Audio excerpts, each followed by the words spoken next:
अपनी स्वदेशी ताकत दिखाई तो भारत के यूरोपियन मेहमान भी देखकर दंग रह गए। सबसे पहले बारी आती है भारत के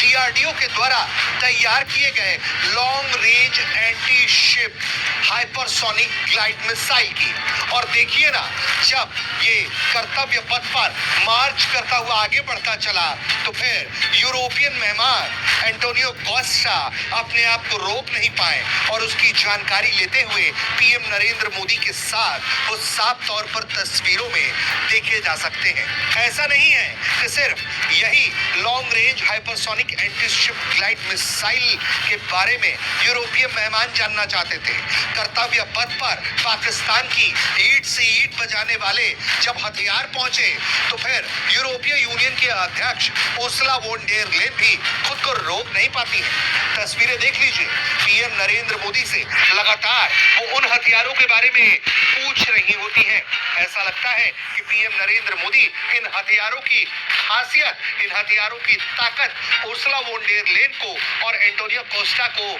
समझा रहे हो, बता रहे हो, क्योंकि भारत के जैसे ही ब्रह्मोस मिसाइल कर्तव्य पथ पर आकर सलामी मंच के पास पहुंचती है तो पीएम नरेंद्र मोदी से उसकी जानकारी लेते हुए उर्सुला वॉन डेर लेन दिखती हैं। सिर्फ ब्रह्मोस मिसाइल ही नहीं, इसके अलावा भारत का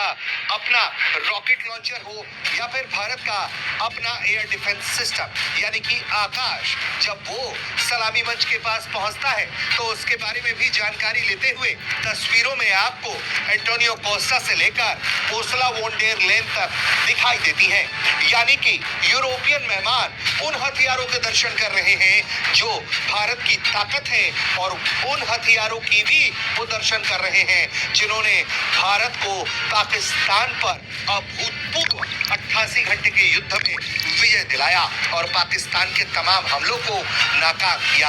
भारत लगातार अपने ब्रह्मोस मिसाइल की बात हो या फिर आकाश के एयर डिफेंस सिस्टम की बात, ये लगातार भारत कैंपेन चला रहा है, मित्र देशों को ऑफर कर रहा है और कई ऐसे देश हैं जो भारत से ब्रह्मोस मिसाइल ले रहे हैं और आकाश एयर डिफेंस सिस्टम भी खरीद रहे हैं। यानी कि अब भारत ने यूरोपीय नेताओं को भी इसकी ताकत दिखा दी, इसकी खूबियां बता दी और दुनिया को भी इसके दर्शन करा दिए। यकीनन जिस अंदाज में उर्सुला वॉन डेर लेन और एंटोनियो कोस्टा भारत के हथियारों को देखकर उत्साहित हैं और अचरज व्यक्त कर रहे हैं, जैसा कि उनके चेहरे की भाव भंगिमा से पता चलता है, वो वाकई में भारत के आत्मनिर्भर भारत के होने की तरफ ये बढ़ता हुआ कदम है, जहां भारत का अपना डिफेंस मैकेनिज्म दुनिया में अपना दबदबा दिखाता है।